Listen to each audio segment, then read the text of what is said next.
Assalamualaikum warahmatullahi wabarakatuh.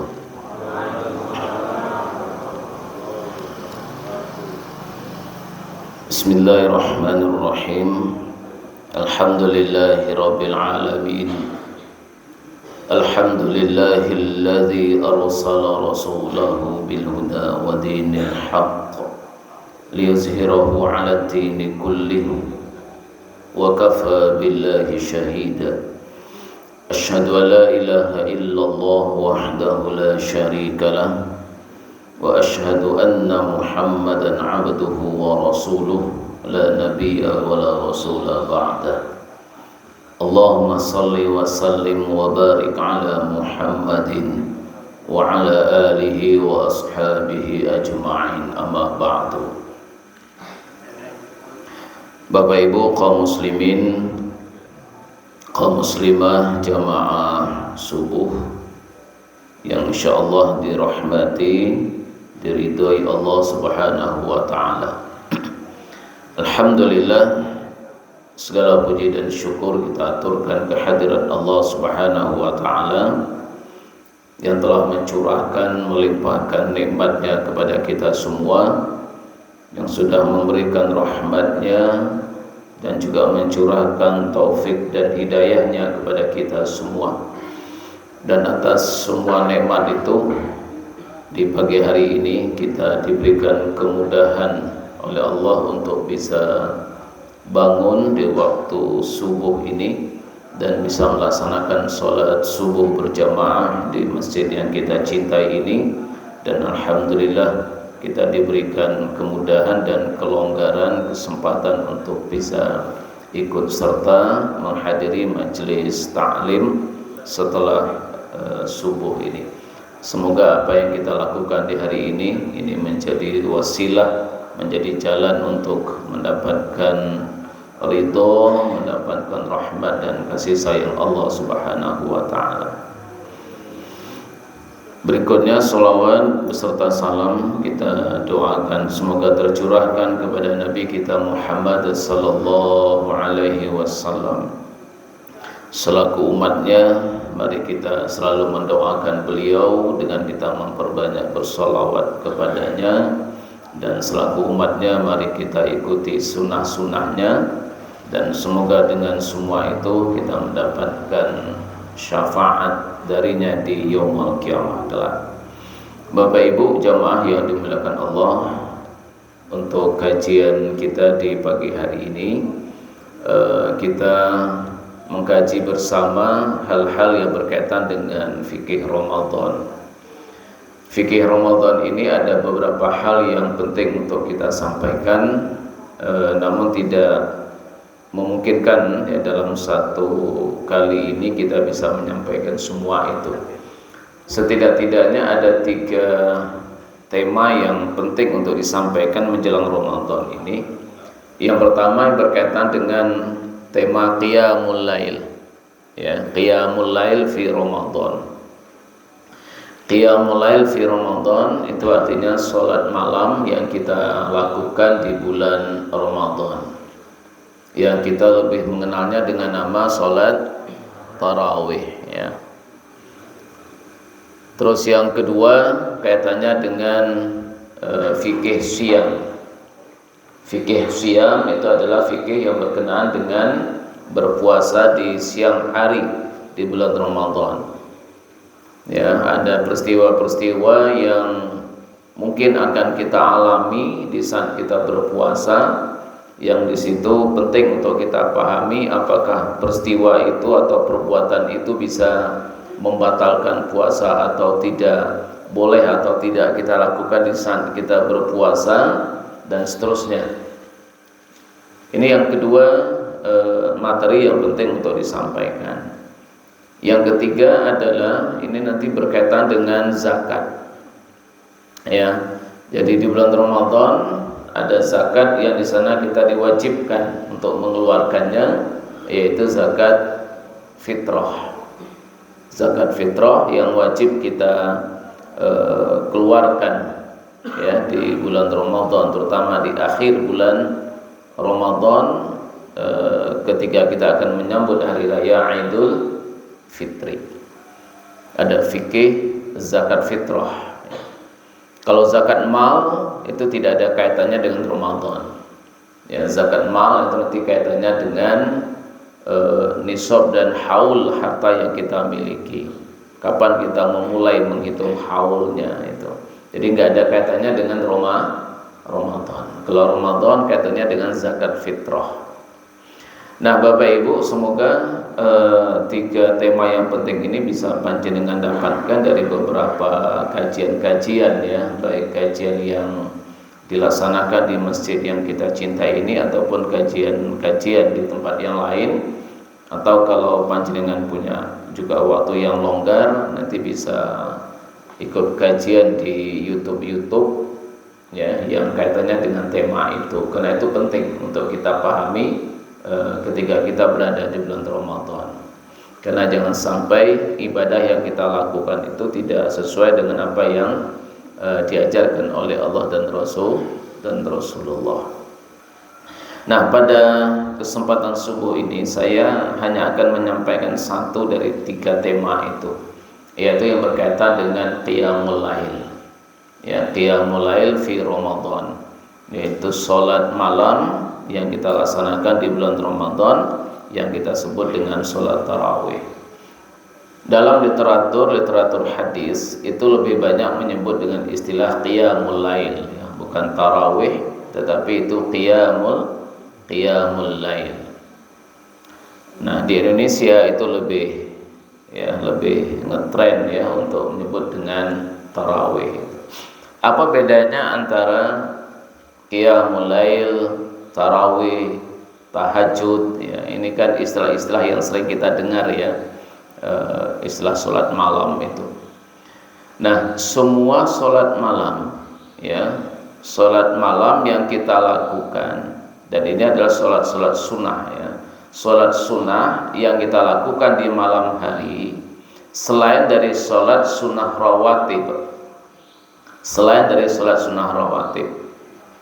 dari sholat ba'diyah isya, itu disebut dengan sholat qiyamul lail ya. Setiap sholat sunnah atau semua sholat sunnah yang kita lakukan setelah isya ya, selain dari sholat sunnah rawatib ba'da isya, itu disebut dengan sholat qiyamul lail.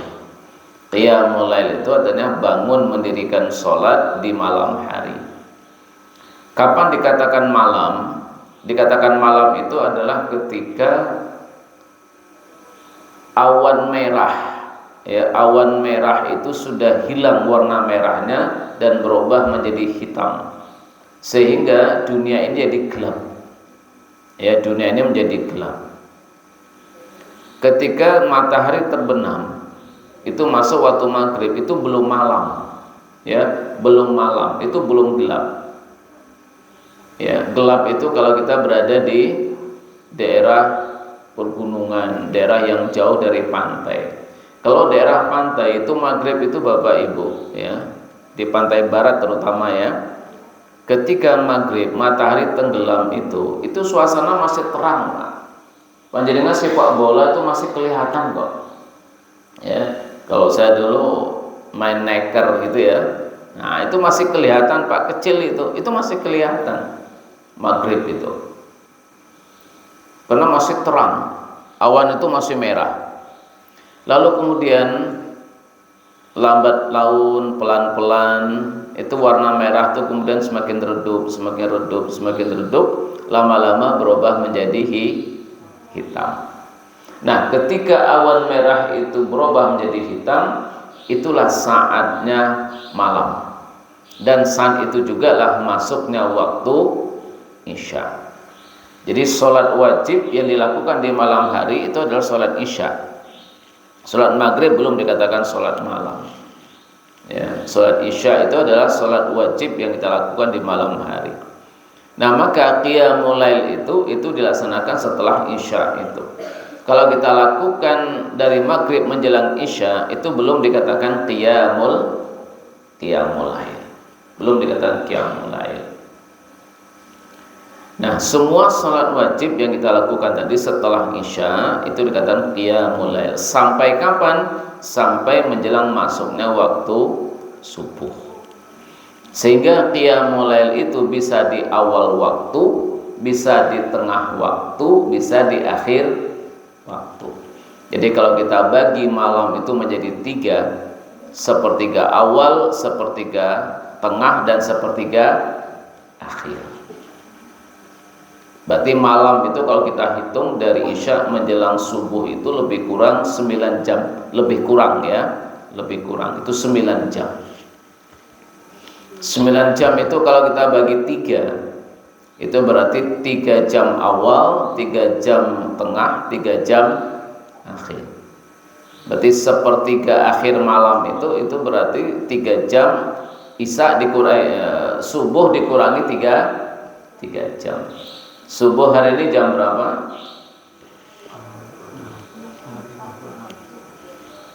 Muazin yang paling hafal. 26, 426. Ya, dikurangi 3 jam. 126 ya. Jam 1 lewat 26 lebih kurang, berarti jam setengah 2.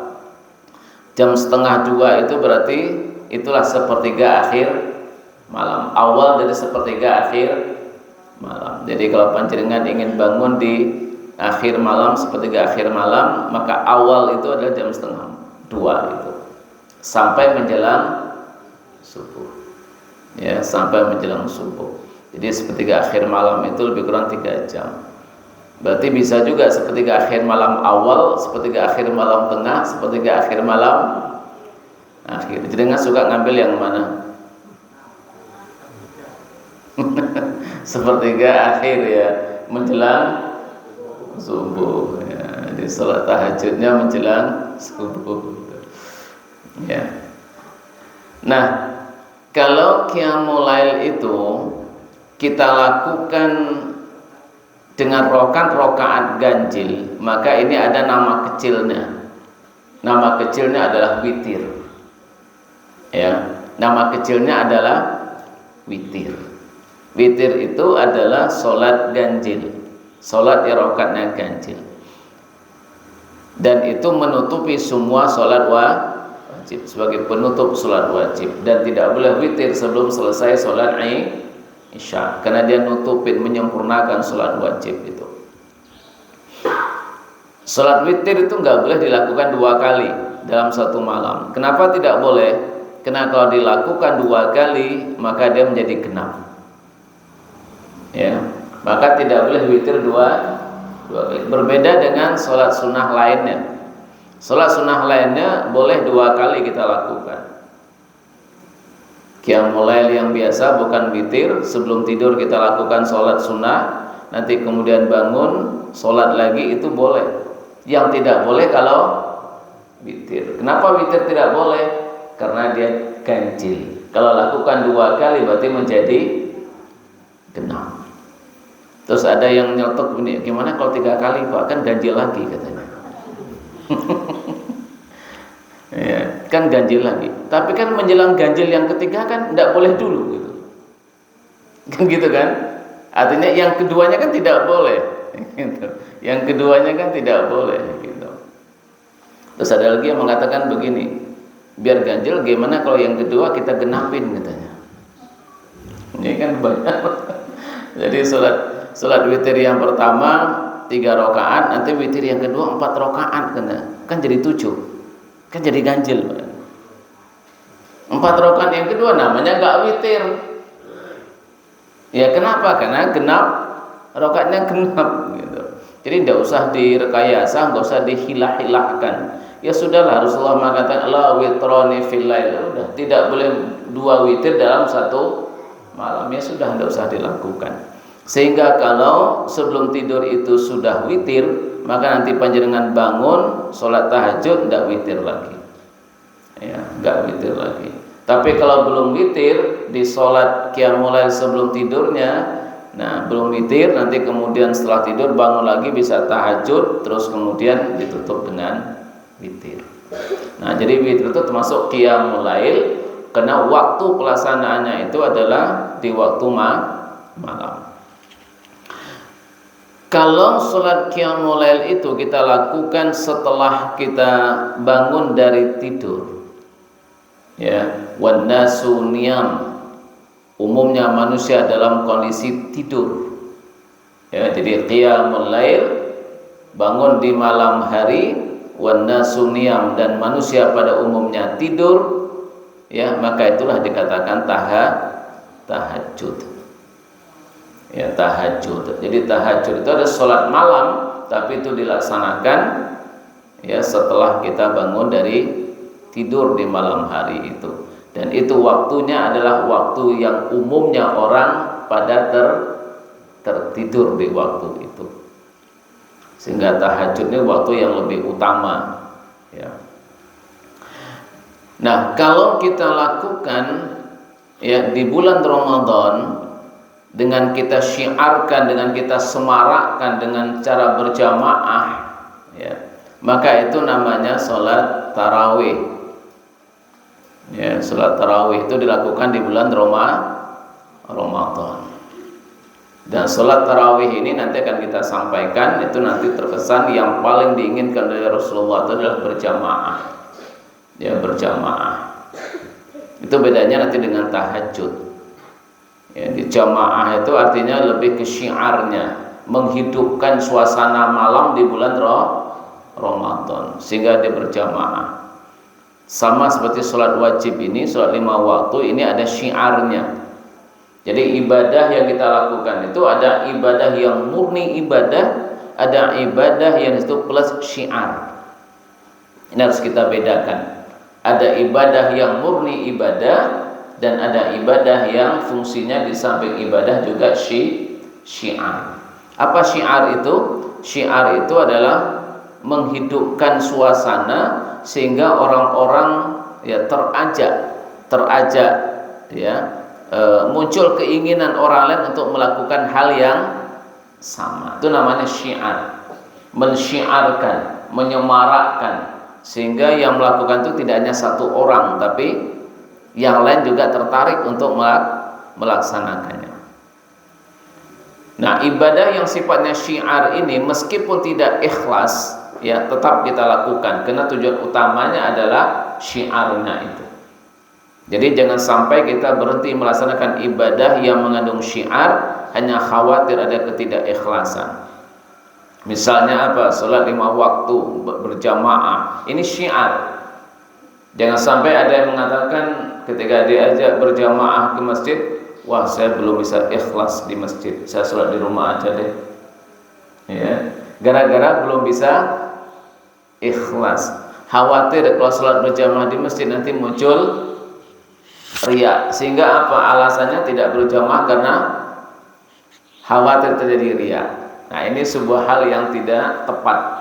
Karena apa? Salat berjamaah itu sifatnya syiar. Ya, syiar. Kita itu menyemarakkan, mengajak yang lainnya. Di samping tujuan berjamaah itu adalah bertemu dengan saudara-saudara muslim lainnya. Jadi bukan keikhlasan itu memang menentukan, tapi bukan hanya satu-satunya, ya, yang diinginkan dalam ibadah 5 waktu itu keikhlasannya, tapi ada tujuan-tujuan yang lain, ya, termasuk kekhusyuan. Ini ada juga orang mengatakan begini, tidak mau ke masjid berjamaah kenapa? Enggak bisa khusyuk. Kenapa enggak khusyuk? Banyak anak-anak. Banyak anak-anak katanya. Bisa enggak khusyuk karena anak-anak ramai. Ini juga alasan yang kurang tepat. Karena apa? Karena itu tadi, berjamaah itu syiar. Justru sholat 5 waktu karena itu syiar, maka anak-anak harus kita bawa, ya. Justru anak-anak itu dibawa ke masjid, ya. Jangan sampai kita mengatakan anak-anak nggak boleh ke masjid, kenapa? Mengganggu kekhusyuan bapak-bapak. Kalau sholat yang khusyuk itu sholat sunnah malam hari lakukan di rumah, lakukan sekhusyuk-khusyuknya, dan itu tidak ada syiarnya. Ya, sholat tahajud kita lakukan di rumah, ya, itu tidak ada syiarnya di situ. Justru jangan disyiarkan, ya, justru jangan disyiarkan. Loh, memangnya ada orang yang mensyiarkan salat tahajud? Ada. Ya, bangun di malam hari, ayo tahajud. Itu namanya mensyiarkan, Pak. Ya, mensyiarkan. Ketika melaksanakan itu, justru itu nanti malah berbahaya kalau hatinya nggak bisa menata hati, bisa saja masuk di situ unsur ketidakikhlasan, riyaknya muncul di situ nanti. Nah, kalau yang berjamaah 5 waktu itu syiar, maka anak-anak itu diajak, ya, diajak. Kenapa? Biar semarak, ya, senang seperti ini anak-anak banyak, ya, nggak apa-apa. Itu syiar namanya. Nah, maka kita harus membedakan mana yang syiar, mana yang ibadah murni. Zikir misalnya, zikir itu ada zikir murni, ada zikir dalam rangka syiar. Zikir yang murni itu adalah kita lakukan secara pelan, sir. Ya, surah Al-A'raf ayat 205, di situ zikir itu sir. Ya. Fazkurullaha fi nafsik, berzikirlah kamu kepada Allah pada dirimu, pada hatimu. Ya, pelan. Tadarruan wa khifatan. Ya, tadarruan wa khifatan, dengan penuh tadarru, rendah hati, khifah itu ada rasa takut, ya, kita kepada Allah di saat kita berzikir itu. Bidunil jahri minal qaul, tanpa mengeraskan suara. Jadi zikir, hukum asal zikir untuk berdoa, untuk beribadah, ya, bukan berdoa, beribadah, zikir dalam rangka murni ibadah itu dilakukan dengan tadarruan wa khifah, dengan hati yang penuh tawadhu, rendah hati dan rasa takut kepada Allah, bidunil jahri minal qaul, tanpa mengeraskan suara. Itulah zikir dalam konteks ibadah murni. Tetapi kita juga harus memahami bahwa ada zikir di samping itu ibadah, di situ juga ada syiar, ada syiarnya. Mana diantaranya? Yaitu ketika kita berzikir dalam bentuk takbir hari raya. Ya, takbir hari raya itu isinya zikir.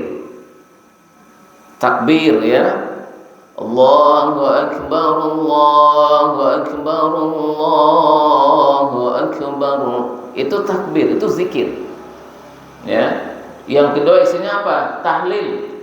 La ilaha illallah wallahu akbar. Ya. Itu tahlil dan takbir di situ. Kemudian tahmid. Allahu akbar walillahil hamd. Hamd itu tahmid. Jadi takbir lebaran, ya, itu isinya adalah zikir. Takbir, tahlil, tahmid. Tetapi dalam zikir ini disunahkan untuk disyiarkan, ya, disyiarkan, ramai-ramai, dikeraskan.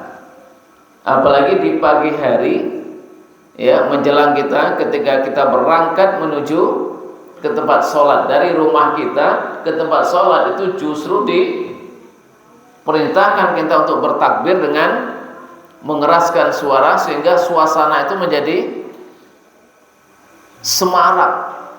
Nah, gitu. Maka dalam takbir, ya, takbir nanti menjelang lebaran nanti ada takbir. Itu jangan sampai ada yang mengatakan, lah ini kok takbir zikir kok dikeras-keraskan gitu. Gitu, takbir itu di rumah saja pelan-pelan itu. Karena apa? Zikir itu pelan gitu. Al-A'raf ayat 2205. Nah, ini yang tidak tepatnya di sini. Ya, tidak bisa memilah-milah mana yang zikir dalam konteks murni ibadah, mana yang zikir ibadah plus syiar. Ya, syiar. Nah, oleh karena itu kalau ada zikir bersama, ya, zikir bersama dikeraskan, itu harus kita pahami dalam konteks syiar. Solawat, ada solawat yang murni ibadah, ada yang solawat dalam rangka syiar. Mensyariatkan, menyemarakkan sholawat, ya, menyemarakkan sholawat, itu namanya syiar, ya, syiar. Ada lagi ibadah sholawat yang memang itu murni untuk kita beribadah, itu bidunil jahri minal qaul, tanpa mengeraskan suara. Kita sendiri di rumah, Allahumma sholli ala Muhammad, Allahumma sholli ala Muhammad, Allahumma sholli ala Muhammad. Itu namanya sholawat dalam murni ibadah. Tapi kalau dilakukan bersama-sama di tempat umum, itu adalah mensemarakkan, mensyiarkan, ya, mensyiarkan. Nah, ini harus kita bedakan Bapak Ibu, sehingga nanti akan terlihat di saat kita sholat malam di bulan Ramadan, ya. Nah, ini nanti tidak hanya itu sifatnya ibadah murni, tetapi di situ ada unsur syiarnya, ya, syiarnya dalam sholat Ramadan itu, sholat qiyamul lail di bulan Ramadan. Nah, apa yang dilakukan oleh Rasulullah, ya, yang dilakukan oleh Rasulullah, ini ada sebuah riwayat yang cukup panjang, ya, saya bacakan saja terjemahannya. Dari Ibnu Syihab, ia berkata, telah mengkabarkan kepadaku Urwah bin Zubair bahwa Aisyah mengkabarkan kepadanya bahwa Rasulullah SAW itu pernah keluar di malam bulan Ramadan. Nah, jadi Bapak Ibu, di awal-awal Ramadan ini diwajibkan, ya, untuk berpuasa dan disunahkan qiyamul lail. Rasulullah itu di malam bulan Ramadan, malam yang pertama, Rasulullah keluar dari rumahnya ke masjid di malam hari. Di masjid itu ada beberapa orang, ada beberapa sahabat yang sedang beribadah di masjid, i'tikaf di masjid. Rasulullah kemudian keluar, kemudian Rasulullah melaksanakan sholat malam di bulan Ramadan itu bersama sahabat-sahabat yang ada di masjid itu. Ini malam yang pertama. Terus kemudian siangnya, ya, di siang harinya, sahabat yang sholat bersama Rasulullah ini woro-woro cerita dengan teman-temannya yang lain, menceritakan bahwa tadi malam kami di masjid, ya, lagi i'tikaf, lagi ibadah, Rasulullah keluar kemudian mengajak kami sholat malam berjamaah. Lalu yang mendengarkan cerita itu malam berikutnya datang, ya, malam kedua datang ke masjid, sehingga malam kedua jumlah jamaah lebih banyak dari malam pertama. Yang hadir di malam kedua ini besoknya cerita lagi, ya, cerita lagi. Dan saat itu Bapak Ibu belum ada HP loh Bapak Ibu. Ini masih dari mulut ke mulut. Bayangkan kalau sudah punya HP di saat itu, wah, luar biasa Pak, itu tersebar luas. Ini baru dari mulut ke mulut. Cerita yang datang di malam kedua, cerita di pagi harinya. Banyak yang mendengarkan cerita itu, akhirnya di malam yang ketiga yang datang lebih banyak. Yang datang lebih banyak lagi. Terus kemudian yang datang di malam ketiga besoknya cerita lagi kepada yang lain. Ini saya teringat kalau bisnis ini bisnis MLM ini. Jadi berjenjang, ya, cerita lagi. Akhirnya Bapak Ibu, di malam yang keempat masjidnya Rasulullah itu penuh, ya, karena semangatnya para sahabat untuk sholat qiyamul lail di bulan Ramadan itu. Lalu kemudian muncul kekhawatiran Rasulullah. Apa yang dikhawatirkan oleh Rasulullah? Rasulullah khawatir ini kalau dilanjutkan setiap malam seperti ini dikhawatirkan menjadi uruf, menjadi tradisi, ya, sehingga nanti akan diabadikan begini terus, sehingga umat Islam menganggap ini menjadi wajib. Karena Rasulullah khawatir banget sahabat itu, Rasulullah tahu betul sahabat itu apapun yang dilakukan oleh Rasulullah akan dilakukan oleh mereka, apapun yang terjadi. Itu imannya sahabat seperti itu.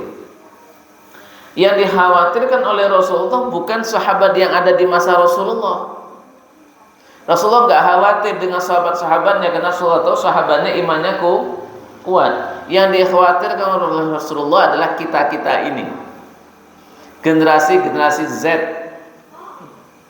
Gen Z, ya. Kalau sekarang gen apa ini? Gen M ya. Ini masih milenial ya.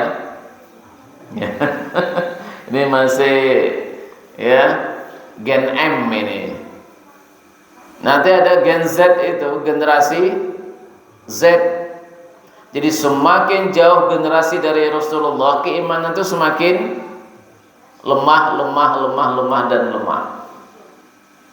Dikhawatirkan Rasulullah besok sepeninggalanku, kata Rasulullah, ya generasi-generasi berikutnya ini akan memberatkan bagi umatku, berat bagi mereka. Bagi sahabat saya itu enggak berat, tapi dikhawatirkan bagi umat-umat Muhammad berikut-berikutnya termasuk generasi kita akan merasa berat jika itu dilakukan setiap malam seperti yang dilakukan oleh Rasulullah.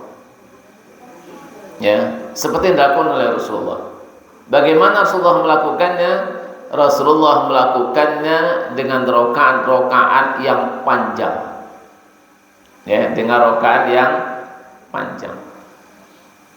4 rakaat. Tapi kata Aisyah, la tas'al an husnihinna wa tulihinna.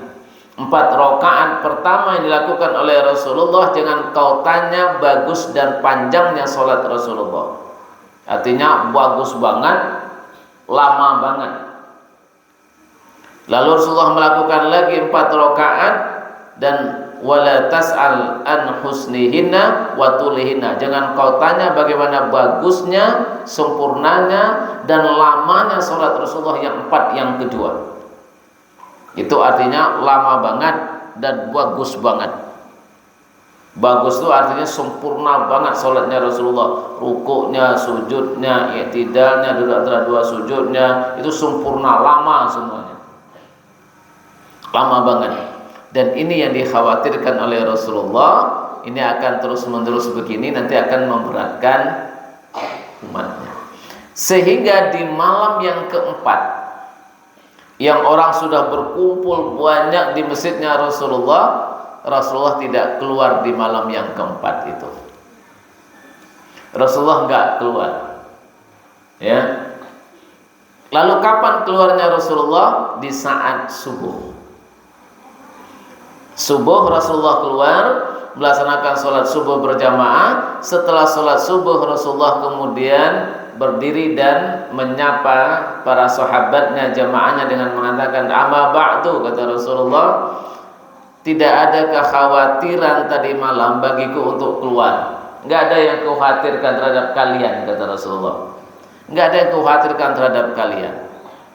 Yang kukhawatirkan adalah kalau ku keluar lagi tadi malam, ku khawatir ini akan memberatkan bagi umatku dan akan dianggap sholat malam di bulan Ramadan ini adalah suatu kewajiban, karena tidak pernah kutinggalkan. Itu yang kukhawatirkan dianggap wajib. Atau justru ada ayat yang turun mewajibkan sholat malam di bulan Ramadan ini, karena di saat itu Al-Quran masih dalam proses diturunkan oleh Allah Subhanahu wa Ta'ala, belum selesai ya turunnya Al-Quran di saat itu. Masih turun Al-Quran. Dikhawatirkan akan turun ayat yang berkenaan dengan wajibnya sholat malam di bulan Ramadan itu. Nah, sehingga Rasulullah malam yang keempat dan terus sampai selesai Ramadan, Rasulullah enggak keluar. Tidak sholat berjamaah, tapi sholat di rumah. Ramadan berikutnya juga begitu, Rasulullah enggak keluar lagi, Rasulullah hanya sholat malam di rumah. Sholat malamnya Rasulullah di rumah seperti sholat malamnya di luar Ramadan. Maka Aisyah ditanya, ya Aisyah, bagaimana sholat malamnya Rasulullah di bulan Ramadan yang dilakukan di rumah itu? Maka Aisyah mengatakan tadi seperti yang saya sampaikan, makana yazidu fi Ramadana wala fi ghairihi ala 11 raka'atan. Kata Aisyah, Rasulullah sholat malam di bulan Ramadan yang dilaksanakan di rumahnya itu tidak lebih dari 11 rakaat. Enggak lebih dari 11 rakaat. Ya. Nah, kenapa saya katakan sholat di rumah? Karena bertanya dengan Aisyah. Berarti yang tahu hanya Aisyah. Berarti ini sholat di rumah. Kalau sholat di masjid, sahabat nggak akan bertanya dengan Aisyah. Kenapa? Ya, karena diketahui oleh orang banyak, nggak akan bertanya. Maka ini sholat dilaksanakan di rumah oleh Rasulullah di bulan Ramadan, tapi di rumah. Sehingga para sahabat itu ingin tahu apakah sholatnya Rasulullah di rumah dan di luar rumah itu sama atau tidak. Maka ditanya ke Aisyah, ya Aisyah, bagaimana sholat malamnya Rasulullah di rumah di bulan Ramadan? Faqalat, maka Aisyah menjelaskan, maka na yazidu fi Ramadana wala fi ghairi ala 11 raka'atan. Rasulullah sholat malam di bulan Ramadan ataupun di luar bulan Ramadan itu sama, tidak lebih dari 11 rakaat, kata Aisyah. Jadi Rasulullah sholat di rumahnya nggak lebih dari 11 rakaat. Yusalli arba'an falatas an husnihinna wa tulihinna. Kamu jangan tanya bagaimana bagus dan lamanya sholatnya Rasulullah. Artinya lama banget dan bagus banget. Lalu kemudian summa yusalli arba'an. Kemudian Rasulullah melanjutkan lagi 4 rakaat yang kedua. Falatas an husnihinna wa tulihinna. Dan jangan kau tanya bagusnya sholat 4 rakaat yang kedua itu, dan jangan kau tanya lamanya sholatnya Rasulullah yang 4 rakaat yang kedua. Artinya bagus banget dan lama banget. Kemudian summa yusolli salasan. Kemudian dilanjutkan lagi oleh Rasulullah 3 rakaat, yaitu sholat witir. 4, 4, 3. Ini dilakukan oleh Rasulullah. Itu di rumah. Ya. Ini lamanya sholat Rasulullah. Nah, ini membuat Rasulullah khawatir kalau ini menjadi sesuatu yang diwajibkan. Terus kemudian Rasulullah tidak keluar lama, sholat di rumah. Lalu kemudian di Ramadan berikutnya Rasulullah keluar lagi. Nah, ini diriwayatkan oleh Abu Dzar, ya. Rasulullah keluar lagi, tapi keluarnya Rasulullah tidak di awal malam, tidak di awal Ramadan maksudnya. Tidak di awal Ramadan, tapi Rasulullah keluar lagi di 10 malam terakhir. Jadi di Ramadan berikutnya Rasulullah sudah lama tidak keluar salat berjemaah bersama sahabat, ya. Pada suatu Ramadan Rasulullah keluar, tapi keluarnya bukan di awal Ramadan, tapi keluarnya di akhir Ramadan. Nah, ini diceritakan oleh Abu Dzar. Kata Abu Dzar, ya, kami berpuasa bersama Rasulullah SAW pada bulan Ramadan. Beliau tidak pernah mengimami kami sholat malam lagi. Nah, jadi seperti kita ceritakan tadi, nggak pernah ya keluar mengimami sholat malam lagi. Lalu pada suatu ketika Rasulullah keluar itu di 10 terakhir, yaitu di H-7. H-7 berarti di malam 23. Di malam 23 beliau mengimami kami sholat malam, kata Abu Dzar. Nah, beliau mengimami kami sholat malam hingga berlaku sepertiga malam. Sepertiga malam berarti di awal, ya, di awal malam berarti sepertiga, berarti 3 jam, lebih kurang 3 jam sholat Rasulullah di malam 23. Kemudian pada H-6 artinya setelah di bulan Ramadan, H-6 berarti kurang 6 hari lagi selesainya Ramadan, berarti malam ke-24. Malam ke-24 Rasulullah tidak keluar dan tidak mengimami kami, kata Abu Dzar. Jadi malam 23 keluar, sholat lebih kurang sepertiga malam. Terus kemudian malam 24 Rasulullah tidak keluar hingga malam ke H-5. H-5 berarti malam ke-25. Beliau mengimami kami lagi sholat malam hingga berlalu setengah malam. Malam 25 Rasulullah keluar mengimami dan berlalu setengah malam. Berapa jam Bapak Ibu? 4,5 jam. Ya, 4,5 jam. Kira-kira komentar kita kalau sholat bersama imam 4,5 jam, komentar kita setelah itu apa? Sahabat komentar. Apa kata Abu Dzar? Kami pun meminta beliau, wahai Rasulullah, bagaimana jika kita tambah sholat malam ini hingga akhir malam?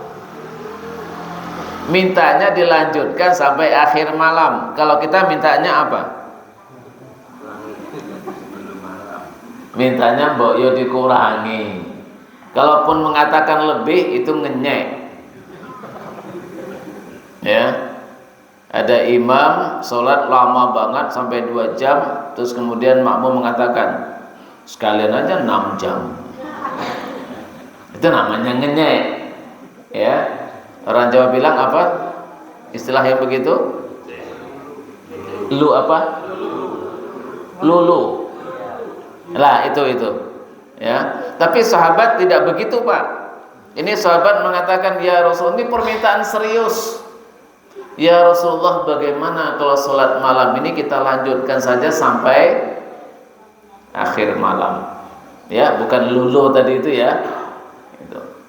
Lalu apa kata Rasulullah? Rasulullah mengatakan, barang siapa yang sholat malam ya di bulan Ramadan ini berjamaah. Lah ini semangat, kita katakan nanti syiar dan berjamaah di hadis ini. Barang siapa yang sholat malam di bulan Ramadan berjamaah bersama imam hingga selesai, maka kata Rasulullah dia akan mendapatkan pahala sholat malam itu seperti sholat malam semalaman penuh. Ini kita ambil nanti sebagai dasar bahwa sholat malam di bulan Ramadan itu yang diinginkan oleh Rasulullah berjamaah. Karena Rasulullah mengatakan barang siapa yang sholat malam berjamaah bersama imam sampai selesai. Kalau imamnya sholatnya 20, jamaahnya ikut 20. Tidak ada yang jamaahnya imam 20 sampai 8, yang lain keluar pisah dari imam, enggak dapat ini. Ya, mengikuti imam sampai selesai maka baginya sama dengan sholat malam semalaman penuh, kata Rasulullah. Lalu kemudian Abu Dzar melanjutkan malam ke-26 H-4, malam ke-26, malam genap lagi, Rasulullah tidak keluar. Ya, jadi malam genap Rasulullah tidak keluar dan tidak mengimami kami sampai Ramadan tinggal 3 hari. H-3, berarti malam 27. Nah, pada malam 27 ini Rasulullah serius banget. Istri-istrinya dibangunkan, dikumpulkan semua, sahabat-sahabat diwaro-waro, ayo nanti malam kita semuanya harus keluar. Sholat malam, kata Rasulullah. Ini waro-waro untuk malam 27-nya. Abu Dzar mengatakan istri-istrinya diajak oleh Rasulullah, kami semua sahabat diajak oleh Rasulullah untuk sholat malam di malam 27 itu. Di malam 27 itulah Rasulullah memenuhi keinginan sahabat yang ada di malam 25. Sehingga kata Abu Dzar, di malam 27 itu kami sholat dan Rasulullah mengimami kami hingga akhir malam. Sampai-sampai kami khawatir tidak mendapatkan sahur. Sahabat khawatir, ini jangan-jangan sudah subuh ini kalau Rasulullah masih tetap sholat semalaman penuh di malam 27. Bagi sahabat itu sebuah prestasi luar biasa, puasnya luar biasa. Tapi bagi kita langsung kelepek-kelepek, Pak. Itulah bedanya kita dengan generasi sahabat. Begitu loh tarawihnya Rasulullah. Ya, begitu gambaran tarawihnya Rasulullah. Inilah yang dikhawatirkan oleh Rasulullah. Kalau ini terus-menerus dilakukan, ini akan memberatkan. Maka Rasulullah tidak berjamaah terus-menerus. Itu bukan berarti sholat tarawih itu lebih baik sendiri di rumah, bukan. Tapi Rasulullah menghindari jangan sampai ini akan memberatkan. Karena prinsipnya dalam beragama itu adalah wa ma ja'alallahu fid dini min haraj.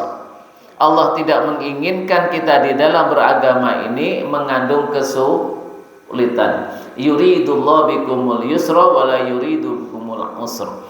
Allah hanya ingin kita mudah dalam beragama, tidak menginginkan kesulitan. Ketika ada kesulitan, Allah berikan rukhsah, Allah beri keringanan. Jadi jangan sampai kita beribadah yang ibadah itu memberatkan kita, karena bukan itu yang Allah inginkan. Tapi Allah menginginkan ibadah ini bagi kita nyaman, ringan. Tapi jangan meremehkan, jangan meringan-ringankan, tetapi lakukanlah sesuai kemampuan kita. Kalau itu sudah terasa berat, jangan dilakukan. Karena apa? Kalau dilakukan, yang pertama kita akan membenci ibadah. Kita akan membenci sesuatu yang memberatkan kita. Kita akan menganggap agama ini memberatkan kita, maka orang akan benci beragama. Yang kedua, kita sulit mengistiqomahkannya. Sesuatu yang berat kita lakukan akan sulit mengistiqomahkannya. Padahal amal yang paling Allah senangi adalah yang istiqomah. Maka kata Rasulullah ketika ditanya, ya Rasulullah, ya ayul a'mali ahabu ilallah, mana amal yang paling Allah sukai? Kata Rasulullah, apa? Amal yang paling Allah sukai adalah adwamuha. Adwamuha itu kamu dawamkan, kamu istiqomahkan. Wa in qalla, meskipun itu hanya amal yang ringan. Sama seperti Rasulullah mengatakan begini, laula an asyqa ala ummati la amartu bisiwaki inda kulli shalah. Kalau aku tidak ingin memberatkan, aku tidak khawatir akan memberatkan bagi umatku, maka akan kuperintahkan umatku itu untuk menggosok gigi, bersiwak setiap akan sholat. Itu artinya apa? Rasulullah tidak pernah memerintahkan ayo sikat gigi ketika setiap akan sholat. Rasulullah tidak pernah memerintahkan itu. Tetapi Rasulullah menginginkan kita semua ketika kita akan sholat, yang diinginkan oleh Rasulullah kita sikat gigi. Tapi kenapa enggak diperintahkan? Kalau diperintahkan, dikhawatirkan ini menjadi wajib dan itu akan memberatkan. Tapi semangatnya Rasulullah ingin kita semua sikat gigi ketika akan sholat. Itu sama, ya. Karakter formulanya itu seperti sholat tarawih ini. Rasulullah tidak mencontohkan setiap malam. Kenapa? Dikhawatirkan akan diikuti terus menerus. Tapi semangatnya Rasulullah menginginkan sekali itu. Nah, semangat inilah yang kemudian ditangkap oleh Umar bin Khattab. Ya, semangat ini ditangkap oleh Umar bin Khattab.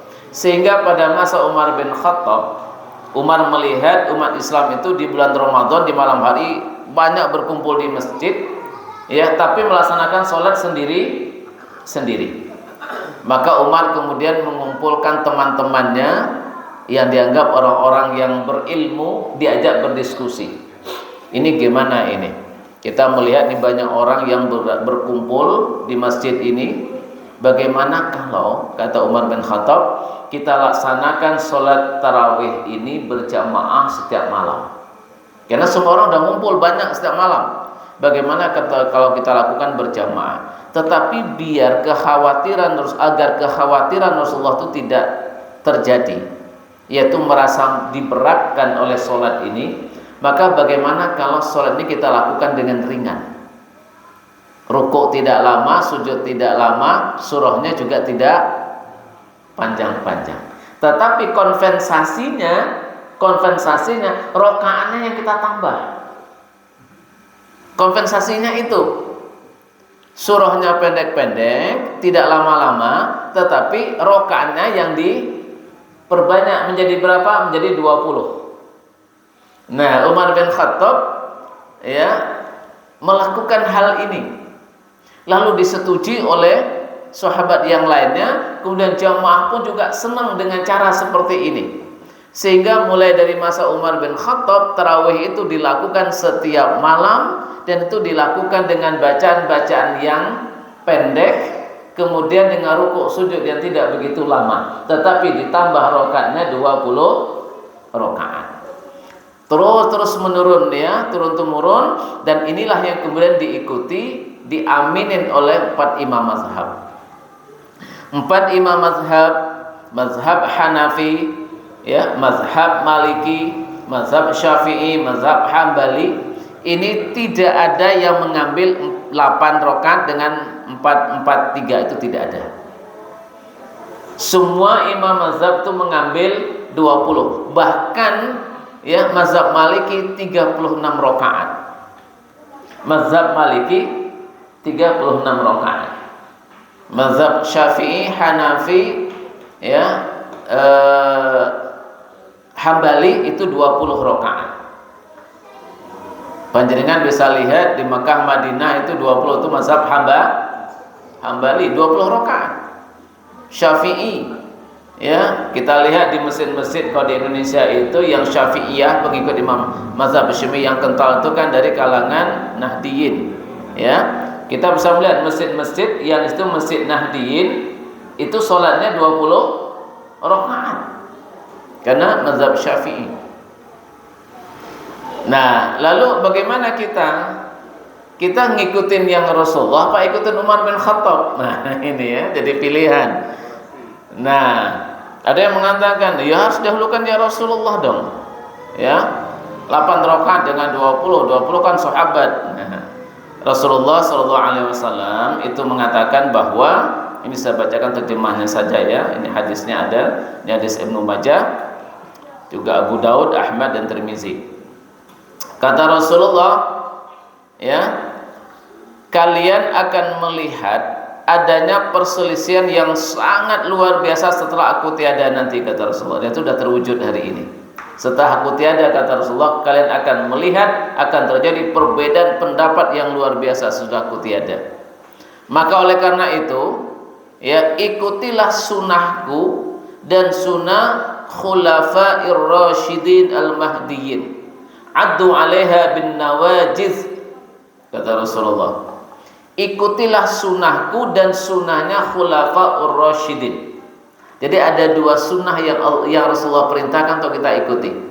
Sunnah itu sebuah tradisi yang terus menerus, perilaku yang terus menerus, baik qauliyah maupun fi'liyahnya. Itu namanya sunnah. Jadi sunnah itu tidak hanya Rasulullah, kita juga punya sunnah, ya. Maka ikutilah sunnahnya Rasulullah, sunnahku, kata Rasulullah, dan sunnahnya khulafa'ur rasyidin. Kalau mengikuti sunnah Rasul 8 rakaat 4-4. Kalau sunnahnya khulafa'ur rasyidin 20 pendek-pendek. Rasulullah 8 panjang-panjang, sunnah khulafa'ur rasyidin 20 pendek-pendek. Monggo diikut yang mana yang bisa kita ikuti. Nah, jadi sunnah sahabat itu banyak, termasuk pembukuan Al-Quran ini itu adalah perbuatannya Utsman bin Affan itu. Rasulullah belum membukukan Al-Quran, tapi nggak bisa kita katakan bid'ah. Ya, kenapa? Karena itu sunnahnya khulafa'ur rasyidin. Maka kita jangan memperdebatkan 8 dong sunnah Rasul lebih baik daripada sunnah sahabat 20. Jangan dibentur-benturkan, karena Rasulullah mengatakan ikutilah sunnahku dan sunnah khulafa'ur rasyidin. Jadi dua-duanya itu diperbolehkan, tergantung mana yang memungkinkan kita ikuti.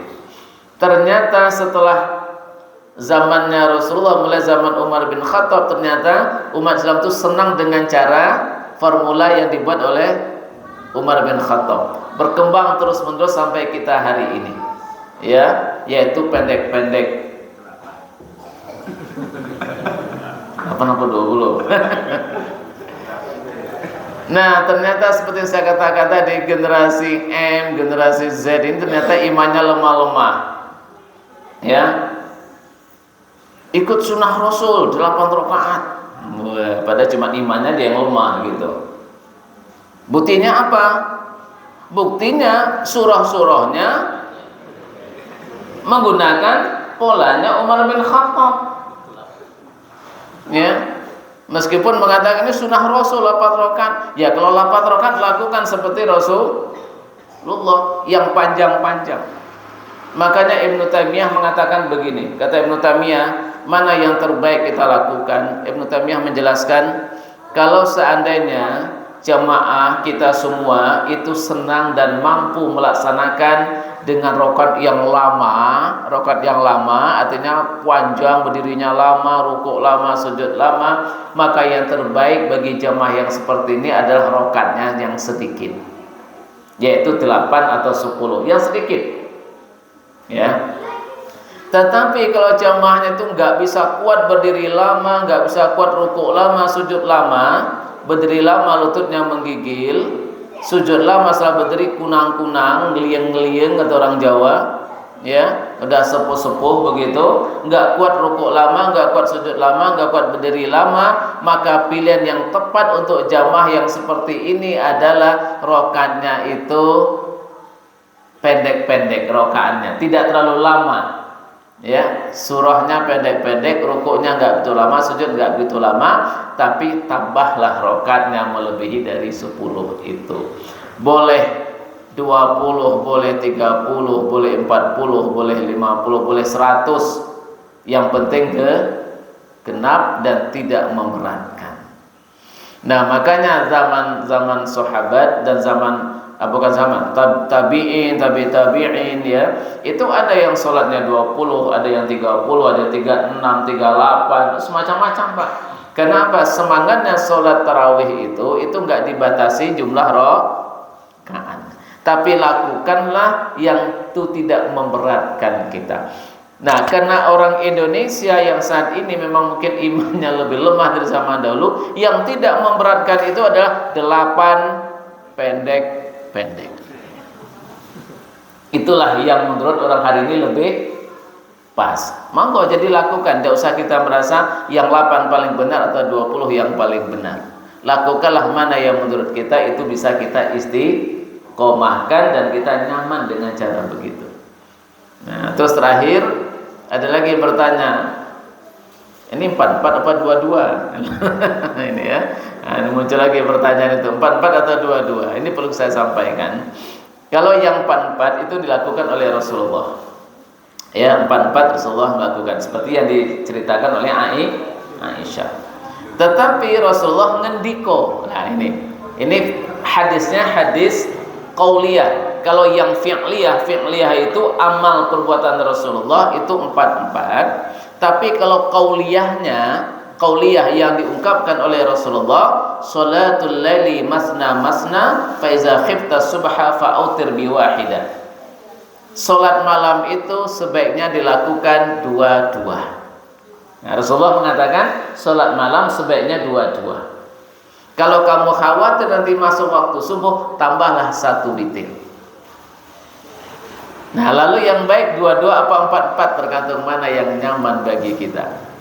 Ya. Rasulullah 44 itu di rumah. Kenapa? Sesuai dengan kondisinya Rasulullah. Rasulullah itu konsentrasinya bisa 44 watt, bisa lama, itu Rasulullah. Kalau kita kesulitan dengan 4 terlalu lama waktu istirahatnya, ya, ibarat kita sekolah itu kalau dulu kan keluar main gitu ya, istirahat itu kalau setelah 4 jam kan kelamaan. Ya 2 jam istirahat, 2 jam istirahat, misalnya begitu. Nah, sama sholat juga begitu. Kalau kita merasa 4 itu baru salam itu terlalu lama, capek, lakukanlah 2 salam, 2 salam, 2 salam. Tapi kalau kita masih kuat untuk 4-4, monggo silakan 4-4. Ya, saya kalau ditanya, Pak, jenengan sukanya 2-2 atau 4-4? Saya katakan, kalau saya menjadi makmum, saya sukanya 4-4. Kalau saya menjadi makmum, saya sukanya 4-4. Tapi kalau saya menjadi imam, saya sukanya 2-2. Loh, kenapa berbeda? Biar gak mumet bayangkan udah berapa rakaatnya. Jadi makmum gak mikir, Pak, ini rakaat keberapa, gak mikir. Pokoknya manut imam. Imam berdiri, saya berdiri, imam duduk, saya duduk. Tapi kalau jadi imam nggak bisa, Pak. Bayangkan ini rakaat keberapa? Sampai-sampai bacaannya yang lupa, Pak. Saking konsentrasi pada jumlah rakaat. Kalau konsentrasi pada khusyuk, pada ruku, sujud, bacaannya, lupa rakaatnya. Lupa rakaatnya. Ini risiko jadi imam. Paling sulit untuk khusyuk ketika kita jadi imam. Tapi kalau cuma 2 rakaat, ini bebannya langsung turun separuh dia. Enggak begitu terbebani mengingati rakaat, bisa dialihkan kepada kekhusyukan.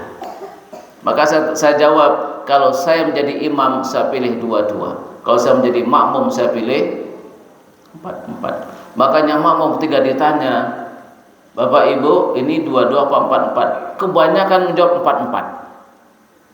4-4 aja, Pak. Saya langsung, aduh, 4-4. Di sini 2-2 apa 4-4? 2-2. Ya, tidak usah dipermasalahkan ya. Tidak usah dipermasalahkan, yang benar dua-duanya benar. Kalau panjenengan nyaman dengan 2-2, monggo lakukan 2-2. Tapi kalau nyaman dengan 4-4, lakukan 4-4. Ya, tidak ada yang mana yang lebih baik, kecuali mana yang lebih memungkinkan ya untuk dilakukan oleh jamaah itu. Demikian Bapak Ibu ya. Selamat nanti kita beribadah di Ramadan, jangan banyak berdebat ya. Kita sudah mengkaji fikihnya seperti ini ya, lakukanlah sesuai dengan apa yang kita pahami. Dan yang terakhir Bapak Ibu, kita senang. Kenapa senang? Allah menilai amal kita berdasarkan ilmu kita, bukan berdasarkan ilmunya Allah. Itu yang buat kita puas ya. Yang penting punya ilmu. Kita beribadah sesuai ilmu kita. Meskipun ilmu yang kita dapatkan itu salah di hadapan Allah, nggak begitu yang Allah maksud, tidak begitu yang Allah inginkan, tapi kita pahami begini ya, menurut kita ini yang benar, padahal menurut Allah salah. Allah menilai berdasarkan ilmu kita, bukan ilmunya Allah. Maka orang yang tidak tahu kalau ini adalah minuman keras, nggak tahu, lalu dia minum, tidak berdosa baginya, karena yang Allah nilai adalah ilmunya. Ada orang yang makan daging babi, dia nggak tahu kalau itu daging babi, atau dia nggak tahu kalau babi itu haram untuk dimakan. Dia tahu itu daging babi, tapi dia nggak tahu kalau babi itu haram baginya. Dia makan itu daging babi, tidak haram baginya, tidak berdosa baginya, karena ketidaktahuan. Orang yang makan harta riba dan dia tidak tahu kalau itu riba, maka wa amruhu ilallah, urusannya kepada Allah. Allah maafkan ya. Falahu ma qad salaf, apa yang sudah berlalu itu sudah baginya. Allah hendak menghukum bagi orang yang tidak tahu kalau itu perbuatan yang salah. Itulah yang buat kita senang Bapak Ibu ya. Allah menilai amal kita berdasarkan ilmu kita, bukan ilmunya Allah. Kalau berdasarkan ilmunya Allah, sudah banyak kesalahan yang kita lakukan dalam ibadah ini. Oleh karena itu, kita juga jangan menilai orang dengan ilmu kita. Nilailah orang itu berdasarkan ilmunya orang yang melakukannya ya. Kalau kita nilai orang dengan ilmu kita, orang salah semua, Pak. Nggak ada yang benar di hadapan kita, nggak ada yang benar dalam pikiran kita, karena menilai orang dengan ilmu kita. Kalau Allah saja yang maha tahu mana yang benar mana yang salah, tidak menilai dengan ilmunya, jangan sampai kita manusia yang tidak punya ilmu, tidak bisa memastikan mana yang benar mana yang salah, kita justru menilai orang dengan ilmu kita yang tidak pasti. Ini sebuah kesalahan yang besar bagi kita ya. Biarkan orang beramal sesuai dengan ilmunya masing-masing. Tidak ada yang salah di hadapan Allah. Yang salah kalau orang itu gak punya ilmu, gak mau ngaji, Pak, sehingga dia sesat karena tidak mau ngaji. Kalau sudah ngaji begini ya, wallahu alam, apa benar atau salah Allah yang tahu. Kita melakukan sesuai dengan apa yang kita dapatkan di hadapan Allah, itu benar, tidak ada yang salah. Ngaten nggih Bapak Ibu ya, kita jaga ukhuwah Islamiyah kita di bulan Ramadan. Biarkanlah perbedaan itu berjalan begitu saja, tanpa kita harus menghakimi ini yang benar, ini yang salah. Itu semuanya urusan Allah. Demikian, semoga yang bermanfaat bagi kita semua. dan semoga kita semua dipertemukan oleh Allah di bulan Ramadan nanti, diberikan kesehatan, diberikan iman yang kuat sehingga bisa beribadah maksimal. Mohon maaf jika ada kurang salah dan khilaf. Mari kita akhiri dan kita tutup dengan hamdalah dan doa kafaratul majlis. Alhamdulillahirabbil alamin, subhanakallahumma wa bihamdika asyhadu an la ilaha illa anta astaghfiruka wa atubu ilaik. Assalamualaikum warahmatullahi wabarakatuh.